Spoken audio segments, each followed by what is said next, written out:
এই মাস মানে ফেব্রুয়ারি মাসের হাফ মাস জুড়ে ভালোবাসার দিন। কখনো আসছে heart day, propose day, chocolate day, rose day, আমার সামনেই আসছে ভ্যালেন্টাইন্স ডে।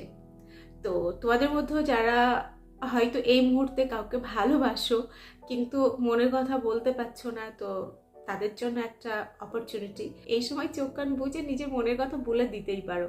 হ্যাঁ বললে ভালো, না বললে সরে যেতে হবে। আর যারা অলরেডি প্রেমের মধ্যে রয়েছে তাদের মাথাতে শুধু ঘুরছে এই মাসে কি কি গিফট দেওয়া যায়। তো আমি তোমাদেরকে আগের বছরের একটা ভিডিও করে কিন্তু বলেছিলাম, কিছু গিফটের কথা বলেছিলাম। ছেলেরা এই গিফট দিলে মেয়েরা খুশি হয়, মেয়েদেরও প্রয়োজন কিছু গিফট দেওয়া ছেলেদেরকে। অনেক মেয়েই কিন্তু গিফট দিতে হবে এটা ভাবে না, অনেকেই গিফট দেয় না। তবে আমি বলি কিছু না কিছু উপহার তুমি তোমার ভালোবাসার মানুষটির জন্য নিয়ে যাও, দাও, কিন্তু সেই উপহারটা কখনো দাম দিয়ে বিচার করো না। ছোট্ট ছোট উপহারেও কিন্তু আমরা খুব খুশি হই, অনেকেই কিন্তু ভীষণ খুশি হয়। কি বলতো, ভালোবাসার মানুষটি ভালোবেসে আমার জন্য মনে করে কিছু নিয়ে এসেছে, এটাই অনেক হওয়া উচিত, এটা নিয়েই আনন্দ করা উচিত। তাহলে না আমরা ভিতর থেকে একটা খুশি অনুভব করব। কিন্তু আমি এটা ভেবে রাখলাম আমার ভালোবাসার মানুষটি এরকম দামি একটা গিফট দেবে বা আমার জন্য বিশাল সুন্দর একটা আয়োজন করবে, কিন্তু হয়তো সে পারল না। তখন আমাদের মন ভেঙে যায় এবং ওই দিনটাই না পুরো চৌপাট হয়ে যায়। কারণ আমি একটা আশা করেছিলাম, সেই অনুযায়ী আমার পুরো দিনটা গেল না। তখন মনে হয় যেন ও আমাকে কম ভালোবাসে। তো এরকম কখনো এক্সপেক্ট করতে হয় না যে এইটা দেবে ওইটা দেবে, আমাকে নিয়ে এতটা পাগলামো করবে, এই সমস্ত কিছু ভেবে রেখো না। জানো তো ম্যাক্সিমাম সম্পর্ক নষ্ট হয় এই কল্পনার জাল বোনার ফলেই। আমরা নিজেদের মনের মতো করে কল্পনার জাল বুনি যে ও আমার জন্য এটা করবে ওটা করবে, এইভাবে চলবে ওইভাবে চলবে, মানে পুরো আমরা মনের মধ্যে একটা পথ বা ম্যাপ এঁকে নিই এবং সামনের মানুষটির থেকে এক্সপেক্ট করি ও আমার ভাবনা অনুযায়ী চলবে। যখন সেই অনুযায়ী ও না চলে তখনই কিন্তু মনে হয় যে ও আমাকে খুব একটা ভালোবাসে না, বা আমি হয়তো আমার মনের মতো মানুষটা খুঁজে পাইনি, এটাই কিন্তু মনে হয়। কিন্তু এটা না করে আমাদের লাইফের স্পেশাল দিনগুলিতে আমি তার জন্য কি কি করব সেই ভাবনার মধ্যে যদি নিজেকে রাখি, তাহলে কিন্তু তাকে বেশি ভালোবাসতে ইচ্ছা করবে, তার প্রতি ভালোবাসাটাও বাড়বে। তো যাই হোক, আজকে আমি যাদের প্রেমটা সুন্দর রয়েছে তাদের নিয়ে কথা বলছি না, আমি তাদের নিয়ে কথা বলবো যাদের 14 তারিখ মানে 14ই ফেব্রুয়ারি ভালোবাসার দিনে, যাদের জীবনে ভালোবাসার মানুষটি এই মুহূর্তে নেই, তার জীবন থেকে হয়তো অনেক আগেই চলে গেছে বা রিসেন্ট হয়তো সম্পর্কটা নষ্ট হয়ে গেছে। আবার অনেকের সম্পর্কটা পুরোপুরি শেষ হয়নি কিন্তু এই মুহূর্তে সম্পর্কটা ভালো নেই, বুঝতে পারছে যে আমার সম্পর্কটা আগের অবস্থাতে নেই, সে আমাকে আগের মতো আর গুরুত্ব দিচ্ছে না, আগের মতো আর পাত্তা দিচ্ছে না, আমাকে সে আগের মতো ভালোবাসছে না। এরকম মানুষের সংখ্যা কিন্তু প্রচুর রয়েছে। তো তাদের আজকে আমি বলবো এই ভালোবাসার দিনে কি করা উচিত, কিভাবে দিনটাকে কাটানো উচিত। কারণ যাদের সম্পর্কটা অনেক দিনের, তাদের কিন্তু ওই দিন অনেক স্মৃতি এসে মনের মধ্যে কিন্তু জ্বালা ধরাবে, অনেক স্মৃতি এসে ভিড় করবে এবং মনের মধ্যে একটা খারাপ লাগা, বুকের মধ্যে একটা দম চাপা কষ্ট কাজ করবে। কারণ আমরা সবাই কিন্তু সোশ্যাল মিডিয়াতে এই মুহূর্তে ভীষণই অ্যাক্টিভ। তো যখন দেখবো সবাই বেশ সুন্দর করে পোস্ট করছে, ছবি দিচ্ছে, অনেক কিছু লিখছে, অনেক কিছু শেয়ার করছে তার লাইফের, তখন একটু হলো খারাপ লাগবে অনেকেরই। তখন অনেকেই নিজের মতো হতাশা ফিল করবে এবং এই সময় অনেকে না ভুলও করবে, মনে হবে যে না একটুখানি নক দিয়ে দেখি, একটুখানি কথা বলে দেখি, একটা টেক্সট করে দেখি বা একবার কল করে দেখি, দেখি কোনো রিপ্লাই আসে কি না। কিন্তু আমি তো ওদেরকে বলবো, যদি তোমার সম্পর্কটা কোনো, আগেও অনেকবার বলেছি, কথা কাটাকাটির মাধ্যমে যদি সম্পর্কটা খারাপ হয় তাহলে অবশ্যই তাকে মানানোর সব থেকে ভালো দিন হচ্ছে এই 14ই ফেব্রুয়ারি। এই দিন কিন্তু তুমি নিজের থেকে, তোমার যদি দোষ নাও থাকে তাহলে গিয়ে তার সঙ্গে কথা বলতে পারো, তাকে মানাতে পারো, তাকে সারপ্রাইজ দিতে পারো। কিন্তু যদি তোমার ভালোবাসার মানুষটি এই মুহূর্তে অন্য কারোর সঙ্গে থাকে, অন্য কোনো সম্পর্কে চলে গিয়ে থাকে এবং দীর্ঘদিন তোমার সঙ্গে যদি কোনো যোগাযোগ না রাখে, তাহলে আমি বলবো এই ভুলটা করো না, কারণ খারাপ লাগা ছাড়া আর কিচ্ছু আসবে না। আমরা কিন্তু আমাদের ভালোবাসাটা অনেকভাবে প্রকাশ করতে পারি, সবসময় যে ভালোবাসার মানুষটির সঙ্গেই ভালোবাসার দিনটা উদযাপন করতে হবে তা কিন্তু নয়। এই মুহূর্তে হয়তো আমার জীবনে যেই মানুষটা খুব স্পেশাল ছিল, খুব যাকে ভালোবাসতাম, সেই মানুষটি আমাকে হয়তো ধোঁকা দিয়ে চলে গেছে। তো তার জন্য খারাপ লাগবে, কিন্তু এই দিনটা মন খারাপ করে গুমড়ে বসে থেকে না, বিশ্বাস করো কোনো লাভ নেই। কারণ তুমি যার জন্য মন খারাপ করে বসে রয়েছে সে অন্য আরেকজনের সঙ্গে কিন্তু আনন্দ করছে।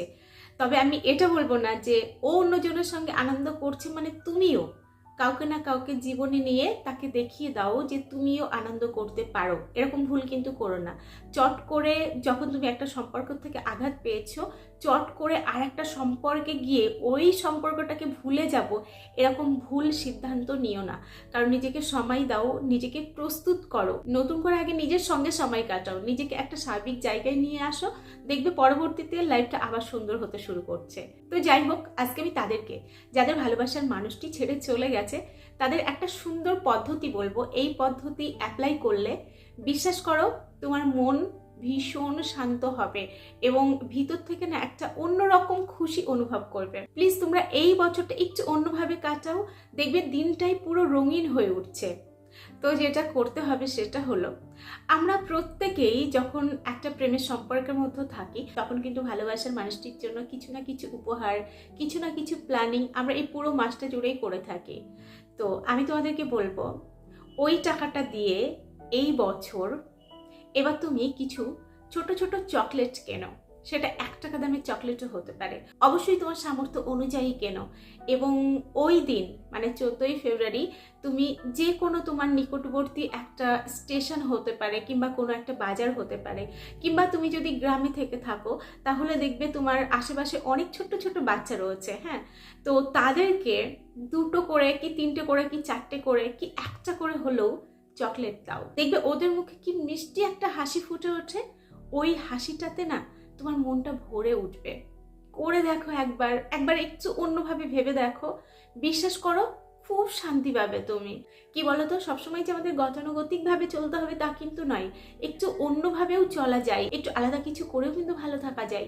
কিন্তু তোমরা ওই একই ভুল করো, যখন ভালোবাসার মানুষটি ছেড়ে চলে যায় তখন কেবলমাত্র ওর পিছনে ছুটতে ছুটতে নিজেকে ক্লান্ত করে ফেলো। আমি গত পরশু এমনই একজনের সঙ্গে কথা বলছিলাম, ও রিসেন্ট আমার ভিডিও দেখা শুরু করেছে। তো ও আমাকে বলছে, দিদি আগে যদি ভিডিওগুলো দেখতাম তাহলে আমার লাইফের এত বড় ক্ষতিটা হতো না, হয়তো আমি হয়তো অন্যভাবে ভাবতাম, কিন্তু ওই সময় গাইড করার মতো কাউকে পাইনি। আমার কি করা উচিত আর কোনটা করা উচিত নয় এগুলো নিয়ে না কখনো ভাবিনি ওই মুহূর্তে।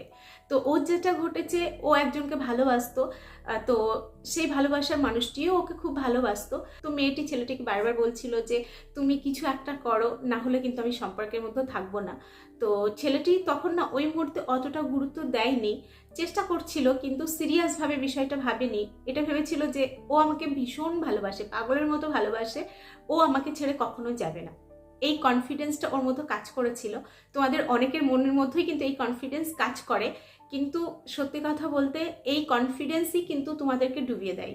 কারণ হচ্ছে আজকে যেই সম্পর্কটা ভালো রয়েছে সেই সম্পর্কটা নতুন কিছু না পেলে কিন্তু পরবর্তীতে সেই নতুন ভাবটা থাকবে না সম্পর্কটার মধ্যে। কারণ মানতে চাই আর না চাই, আমি যেই মানুষটাকে দেখে ভালোবাসছি আমি চাইবো মানুষটার উন্নতি হোক, দিনকে দিন মানুষটা এগিয়ে যাক, কিন্তু অবশ্য নিজেকেও একইভাবে প্রস্তুত করতে হয়।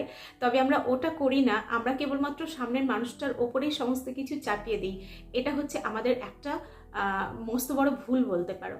যাই হোক, মেয়েটি যখন দেখেছে যে ও একই রকম রয়েছে, কোনো রকম নিজেকে চেঞ্জ করছে না, কিছু করবে এরকম কোনো উদ্যোগ তার মধ্যে দেখছে না, তখন কিন্তু অলরেডি একটা সম্পর্কের মধ্যে চলে গেছে এবং একে কষ্ট দিয়ে দিয়েছে।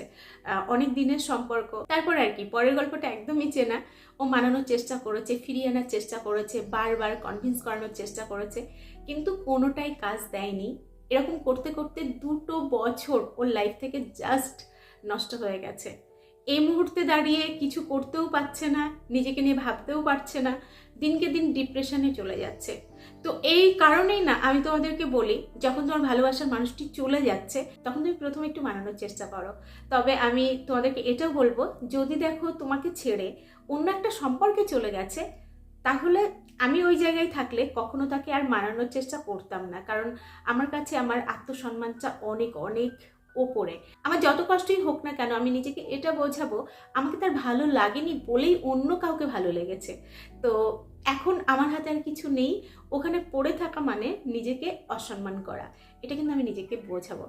যাই হোক, এবার লাস্ট আরও একটি কথা বলবো, যাদের সম্পর্কটা নষ্ট হয়ে গেছে তারা আরও একটা খুব গুরুত্বপূর্ণ কাজ 14ই ফেব্রুয়ারি অবশ্যই করো।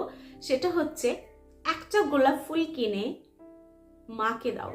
আমি বারংবার তোমাদের বলি, এই পৃথিবীর মধ্যে যদি সত্যি কেউ প্রকৃত ভালোবাসার মানুষ থেকে থাকে সেটা হলো আমাদের মা।